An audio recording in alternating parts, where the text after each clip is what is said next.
on, I think it was Hulu, I watched Starship Troopers, the Traitor of Mars. I think that was the title. This is from last year. I think it just came out, really. It's a straight-to-video, CGI animated Starship Troopers continuation. They tried to do a couple of live-action films.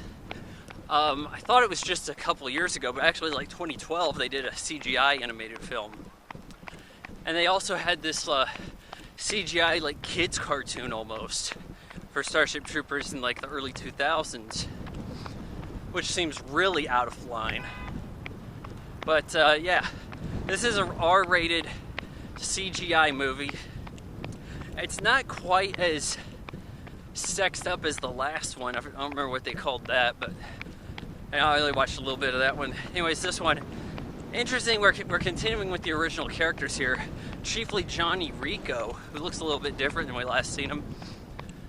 I don't know if they ever explained this eye patch he's got, but he's a grizzled veteran of the, what is it, the Marines or the infantry or something, and he's training some new recruits.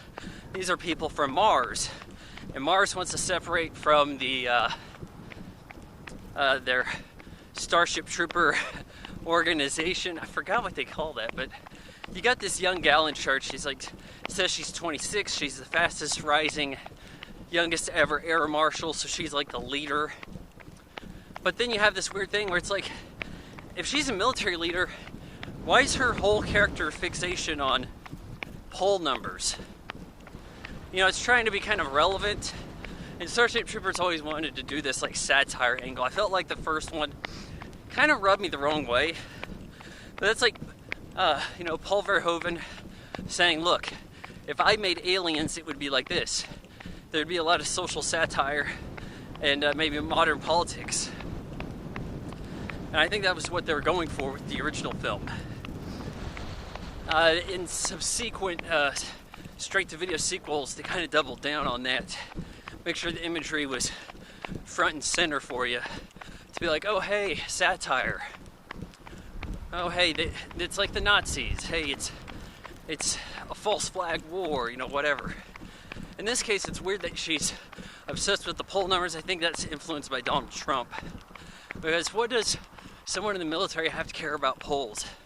It's not really an elected official type thing, is it? I don't think so. So anyways, we do have other characters from the original film, though Johnny Rico, voiced by Casper Van Dien, most of the others not so much. There's an invasion of the bugs have hit Mars, and his trainee recruits have to get out of their ship before it gets blown up by the blue bug, plasma blaster juice stuff. They hop out down Mars. They now have like Mobile Suit Gundam type capabilities, and so they have like booster thrusters and things, nukes that they're deploying. They have a machine gun apparatus that pops up out of them, like you saw in that Tom Cruise movie. Man, what was it, like Live, Die, Repeat? It has different titles, like All You Need Is Kill. I think maybe that was the original graphic novel's name or something. I'm having trouble remembering the title. It has had different titles in different areas. Anyways, yeah, Starship Troopers trying to pick a few pieces here, evolve the franchise. The Doogie Howser's character from the original film, he's a very strong psychic. He's trying to get some message out there, expose the young air marshal that she's bad, that she's created this war. She unleashed the bugs on Mars so that she'd have a reason to use a Q-bomb in the core of Mars and completely destroy the planet to save the other planets in the solar system, of course, right? Well, Mars wanted to separate from their organization. There you go. You cook up some scheme so that you can justify getting rid of them. Anyways, Rico's finding out about this. The troops being unearthed. They end up at some facility where they get the Q-bomb, and they're like, hey, look, we interrupted the Sky Marshal's big speech, and now her poll numbers are going down live. You also have like a little bit of a role from what was her name, Dina Meyer, who was Dez. Was it Dez or Diz in the original? Who hooked up with Johnny Rico. She kind of comes to him as like a force ghost, telling him he needs to press on. So you actually have those two characters in original voice. I guess, forgot his name, Doogie Howser, and one of the ex-Charlie Sheens had better things to not be doing, I guess. So they're fighting on, and you know what? The graphics, or rather the effects, the animation is not too bad.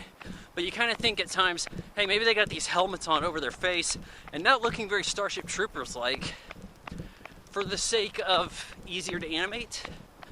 You know, it's one of those things where it's like I'm talking because my head's nodding. There's a guy who gets killed in the simulator. He's like, oh, I always get cut in half in the simulator. Then he goes out there in the fight and he gets cut in half. And they're like, yeah, the bugs really had it out for him. You know, it took itself fairly seriously, which is a big ask for an entirely animated film. Well, there are some clips where they cut to like the Fox News strawman correspondent type thing, and there seems to be some people there shot with cam, you know, kind of commenting on the situation and whatnot. But it doesn't play up the satire and as far as the Paul Verhoeven, you know, artificial commercial type aspect that we've seen in the other films, or at least in the first one. You know, the propaganda is not quite as heavy hitting, but it definitely wants to tell you this, oh hey, the polls matter. Reputation's everything in the eye of the powerful. You know, what have you. The story's not so bad. Like, I'm kind of watching it thinking, you know what, this isn't that awful, but it's still not something I would necessarily recommend.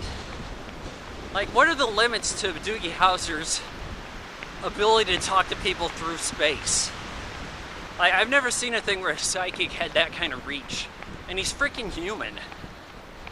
Didn't he have to get kind of close to these bugs, put his hand up on one of them to kind of communicate with it? That was at the end of the first movie. Oh, maybe he's got more powerful, I don't know. But all of it's for naught. You know, a lot of Rico's team gets lost, but those who survive prove themselves. People are dying left, right, and center.